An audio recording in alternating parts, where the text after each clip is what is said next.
अस्सलामु अलैकुम वरहमतुल्लाहि वबरकातुह। बिस्मिल्लाहि वल्हम्दुलिल्लाह वस्सलातु वस्सलामु अला रसूलिल्लाह नबीना मुहम्मदिन व अला आलिहि व अस्हाबिहि व मन वला। अऊज़ु बिल्लाहि मिनश शैतानिर रजीम।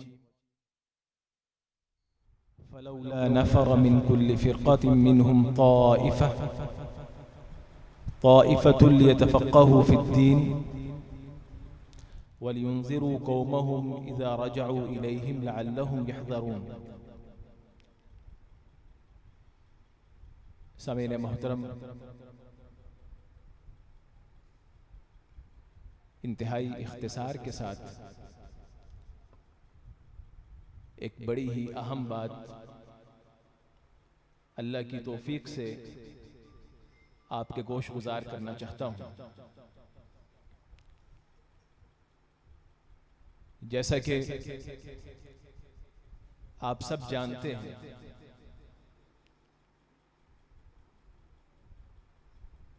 कि अल्लाह ताला ने दुनिया में आदम अलैहिस्सलाम और उनकी औलाद को इम्तिहान के लिए, आजमाइश के लिए, इब्तला के लिए भेजा।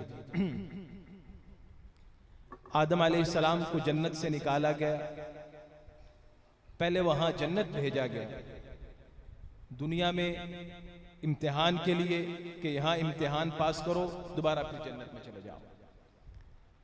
लेकिन परेशान कुन बात यह है कि जहां इस इम्तिहान की कामयाबी पे बहुत बड़ा इनाम जन्नत की सूरत में है, वहां इस इम्तिहान की नाकामी की सूरत में अल्लाह हम सबको महफूज रखे। नाकामी की सूरत में क्या है? जहन्नम है। अब हम क्या चाहते हैं? जन्नत चाहते हैं, जहन्नम चाहते हैं? बहरहाल हमारे आमाल हम बखूबी जानते हैं, लेकिन मेरी और आपकी कोशिश ये है कि जितनी जिंदगी मुयस्सर आई है, मेहनत करके, अच्छे अमाल करके जन्नत में जाया जाए। अब वहां पे आसान सा मामला है, नेकियां ज्यादा होंगी, गुनाह कम होंगे तो जन्नत में। अल्लाह ना करे गुनाह ज्यादा है, नेकियां कम है तो मामला उल्टा है। अब फिर नेकियां जितनी ज्यादा है, जिस कदर बढ़ जाएंगी उस कदर क्या है, मुकाम ऊंचा होता जाएगा। एक बात आपके गोश गुजार करना चाहता हूं, मुफस्सल खिताब बसरूरी साहब का होगा और माशाअल्लाह शायर इस्लाम हाफिज अब्दुल वहाब सिद्दीकी साहब भी तशरीफ फरमा है। तवज्जो कीजिएगा, नेक आमाल की बुनियाद पे हमारी आखिरत है, ऐसे ही हम सबको उसके लिए फिक्र करनी चाहिए। बात यह है कि वो नेक आमाल के लिए हमारे पास दुरानिया कितना है, 40, 50, 60 साल, कम है या ज्यादा है। लेकिन एक तरीका ऐसा है कि आप इन 40, 50, 60 सालों में मेहनत करें, नेकियां करें, नेक आमाल करें, वो नामा आमाल में दर्ज हो, आपके दराजात की बुलंदी का बायस हो। लेकिन मरने के बाद भी लंबा अरसा आपकी नेकियां लिखी जाती है। याद रहे, जन्नत उसमें जो मकामात हैं बहुत ऊंचे और इंतहाई ऊंचे तक है।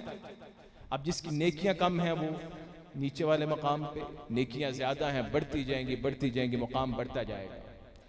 एक आसान देखें, जिंदगी में तो मेहनत सब करते हैं, लेकिन एक तरीका मैं आपको बताना चाहता हूं कि आप दुनिया से चले जाएं और यकीनी तौर पे जाना है कि आपके जाने के बाद भी अरसा दराज तक, हो सकता है क़यामत तक, वो नेकियों का सिलसिला जारी रहे, नेकियां लिखी जाती रहे। और याद रहे कि दुनिया में जो हम नेकियां करते हैं, इनके मिटने का भी अंदेशा होता है।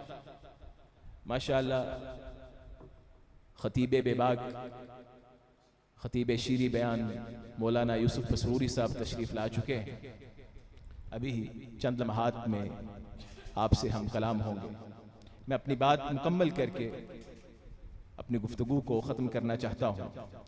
मैं आपसे ये कह रहा था कि दुनिया में आपने नेक अमाल करने हैं अपनी जगह पे, लेकिन नबी अकरम सल्लल्लाहु अलैहि वसल्लम ने एक तरीका ये भी बतलाया है कि आप मर जाएंगे, आपके मरने के बाद भी साल हा साल और हो सकता है क़यामत तक आपकी नेकियां जारी रहे,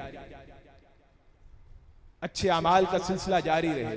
तो उसके लिए सही मुस्लिम की वो हदीस है कि जब इंसान फोत हो जाता है तो 3 तरह के अमाल जारी रहते हैं, और उसमें से एक ये है अवलदिन सालिह यदऊ ला, नेक औलाद अगर उसकी तरबियत अच्छी की, उसको दीन की तालीम दी, नेक औलाद अगर उसके लिए दुआ करती रही, तो ये सिलसिला नेकियों का बाद में भी जारी रहे।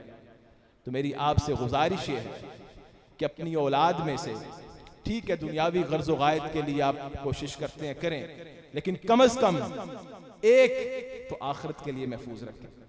कम अज कम एक बच्चे को अपने घर में से या कम अज कम अपने खानदान में से आखिरत के लिए महफूज रखें कि वो दुनिया में जिंदगी में आपके खानदान की हिफाजत करे बुराइयों से, गलत कामों से, फितनों से, और आखिरत में आपके दराजात की बुलंदी का बाइस हो।